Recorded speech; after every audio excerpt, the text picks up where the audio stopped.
Good बच्चों, आज class 7 का साइंस विषय है और चैप्टर नंबर 12 वन हमारी जीवन रेखा है, अभ्यास है। तो फर्स्ट प्रश्न है, समझाइए कि वन में रहने वाले जंतु किस प्रकार वनों की वृद्धि करने और पुनर्जन्म करने में सहायता करते हैं। तो वन में जंतु जो रहते हैं वो किस प्रकार से वह वनों को सहायता करते हैं, वनों में वृद्धि और तथा पुनर्जन्म करने में सहायता करते हैं। तो देखो, वनों में कुछ खास तरह के पादप के बीजों को तथा प्रकीर्णन में जंतु सहायक होते। जंतुओं की क्षयमान गोबर नवोभिदित को उगने के लिए पोषक तत्व की प्रदान करते हैं। इस प्रकार जंतु वनों की वृद्धि और तथा पुनर्जन्म की सहायता करते हैं। जो मल मूत्र करते हैं, जो करते हैं, पौधों को जो है यानी वृद्धि होने में सहायक होते हैं। दूसरा प्रश्न है, यानी समझाइए कि वन बाढ़ की रोकथाम किस प्रकार करते हैं। तो सबसे पहले कि वनों को रोकथाम के लिए बाढ़ की कैसे, क्योंकि जो मिट्टी को बहने यानी कि जो कटाव होता है उसको रोकता है, उसको क्या करता है, रोकता है। देखो, यानी भारी वर्षा मृदा को भी हानि पहुंचाती है। तो वृक्षों और तथा घास की जड़ें सामान्यतः मृदा को बांधे रखती है, लेकिन इसके अभाव में मृदा वह जाएगी या इसका क्षरण हो जाएगा। वहीं मृदा नदियों में जमा हो जाएगी और उसकी जल ग्रहण क्षमता की प्रवाहित करेगी और बाढ़ का एक कारण बनेगा।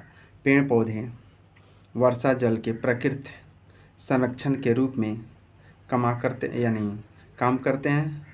वे जल को धीरे धीरे जमीन में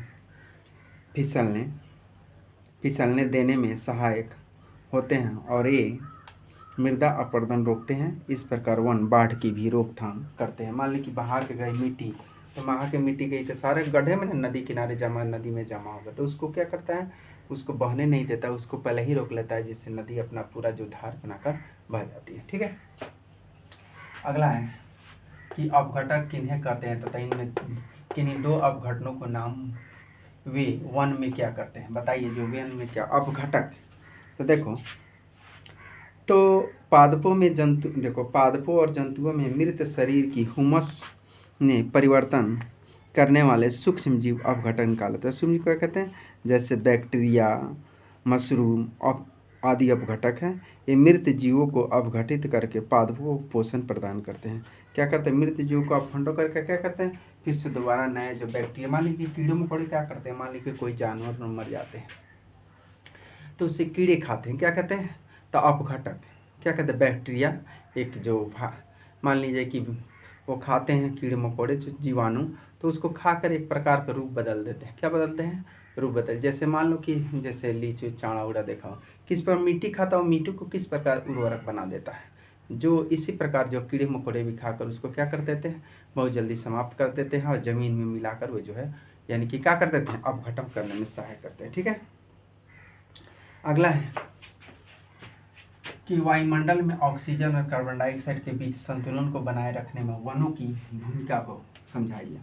अब मान लीजिए वायुमंडल क्या कर रहे हैं, वायुमंडल में ध्यान से सुनो। तो वायुमंडल देखो, पादप प्रकाश संश्लेषण के प्रक्रम द्वारा ऑक्सीजन निर्मुक्त करते हैं। इस प्रकार पादप जंतुओं के शोषण के लिए ऑक्सीजन उपलब्ध कराने में सहायक होते हैं।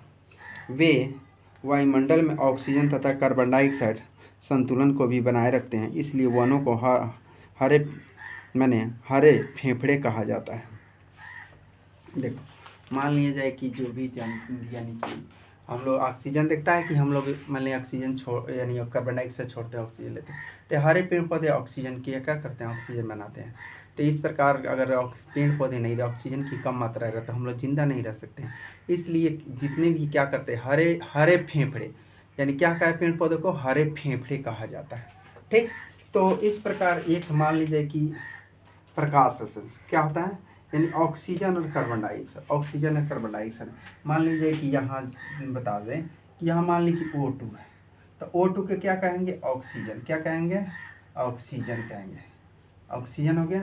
अब मान लीजिए कि CO2 क्या होता है, CO2, तो यह हो गया वाष्पोत्सर्जन कार्बन डाइऑक्साइड। क्या होते हैं, इसको यहाँ होता है O2 से क्या होता है, प्रकाश संश्लेषण। क्या होता है, प्रकाश संश्लेषण, प्रकाश संश्लेषण होता है। और CO2 वाष्प, कार्बन डाइऑक्साइड क्या होता है, वाष्पोत्सर्जन होता है। क्या होता है, यानी वाष्पोत्सर्जन होता है। वाष्प क्या होता है, यानी कि सर्जन होता है, समझ में, वाष्पोत्सर्जन होता है। तो इस प्रकार हम देखते हैं वाष्पोत्सर्जन। और मान लीजिए कि यहाँ जो मान लीजिए कि पादप है, क्या है, पादप है। तो ये इस प्रकार हम देखते हैं कि पादप, और यहाँ जंतु, यहाँ क्या करते हैं, जंतु। तो ऑक्सीजन और ये एक दूसरे से क्या कर रहे हैं, सर्कल बनाते हैं। किस प्रकार जंतु कौन क्या ऑक्सीजन यानी कैसे कैसे लेते हैं, किस प्रकार ऑक्सीजन छोड़ते हैं, या ये क्या होते हैं, इस प्रकार ही हम क्या करते हैं कि वो कार्बन डाइऑक्साइड वायुमंडल को यानी संतुलित बनाते हैं। क्या करते हैं, मान लीजिए कि संतुलित बनाए। अगर मान लीजिए कि पादप है तो ये जंतु है, तो जंतु ऑक्सीजन लेता है, कार्बन डाइऑक्साइड छोड़ता है। ये पादप क्या करता है, यानी कि क्या करता है, ऑक्सीओ2 लेता है, वाष्पोत्सर्जन कर कर यानी कि CO2 छोड़ता है। ऑक्सीजन प्रकाश संश्लेषण किसके, यानी प्रकाश संश्लेषण की क्रिया में। अगला प्रश्न, समझाइए कि वनों में कुछ भी व्यर्थ क्यों नहीं। वनों में किसी प्रकार का व्यर्थ नहीं, कोई भी सामान। तो आप देखो, अपघटक मृत जीवों को अपघटित करते हैं और अपघटित पदार्थ की पादप अपने पोषण के रूप में ग्रहण करते हैं।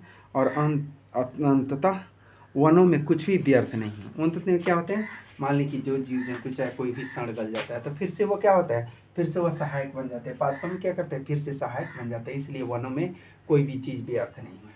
अगला, ऐसे 5 पादपों के यानी उत्पादकों के नाम बताइए जिन्हें हम वनों से प्राप्त करते हैं। कहाँ से प्राप्त करते हैं, वनों से प्राप्त। क्या क्या वनों से प्राप्त करते हैं, तुम लोग अभी बता सकते हैं। लकड़ी है, दवाइयाँ हैं, मसाले हैं, यानी चारा है और शहद। तो ये सारे लकड़ी, दवाइयाँ, मसाले, शहद, चारा, ये सब कहाँ से प्राप्त करते हैं, ये सब वनों से ही प्राप्त करते हैं। अगला है, रिक्त स्थानों की पूर्ति कीजिए। खाली स्थान की पूर्ति, कीट, तितलियाँ, मधुमक्खी, पक्षी यानी पुष्पीय पादपों की खाली स्थान में सहायक करते हैं। ये सब सारे कीट क्या चीज़ में सहायक करते हैं, यानी परागन में। क्या चीज़ सहायक करते, कीट, तितलियाँ, मधुमक्खी, पक्षी, पुष्प पादपों के परागन में सहायक, पादपों के क्या सकते हैं, परागन में सहायता करते हैं। दूसरा है कि वन परिशुद्ध करते हैं। वन क्या चीज़ परिशुद्ध करते हैं, यानी जल और हवा को। वन किस प्रकार परिशुद्ध करते हैं, जल और हवा को परिशुद्ध करते हैं वन। और शाक वन में खाली स्थान पर जाते हैं। तो शाक वन में सतही वन, शाक वन में क्या हो जाएगा, सतही परत बनाते हैं। शाक वन में सतही परत बनाते हैं और इसमें सतही हो जाएगा। अगला लास्ट है, यानी कि वन में क्षयमान वन में क्षयमान पत्तियां और जंतुओं की लीड खाली स्थान बढ़ने को समृद्धि कहते हैं। अब मान लीजिए ह्यूमस, यानी कि देखो, मान लीजिए वन में क्षयमान पत्तियां और तथा जंतुओं की लीड यानी क्या कहती है, ह्यूमस बढ़ने को समृद्ध करती है। मान लीजिए कि जो भी पत्ती होती है वो सड़ गल जाते हैं। अगर मान लीजिए वो कि एक खाद का रूप धारण कर लेते, क्या चीज़ का रूप धारण कर लेते, खाद का रूप। अगर उसी को उठाकर अगर पत्ती को सड़ा गला कर खेतों में डाला जाए तो अन्न क्या होते हैं, अन्न उपजते हैं। क्या होते हैं, वह ह्यूमस की मात्रा यानी लीड की मात्रा बढ़ जाती है। तो इस प्रकार क्या होते हैं, ह्यूमस यानी खाद, उसमें जो है जो भी पौधे अगर डाल ले जाएगा अन्न, उसमें यानी कि अनाज ज़्यादा से ज़्यादा उपजेंगे। ठीक है, तो थैंक यू बच्चों, आगे नेक्स्ट।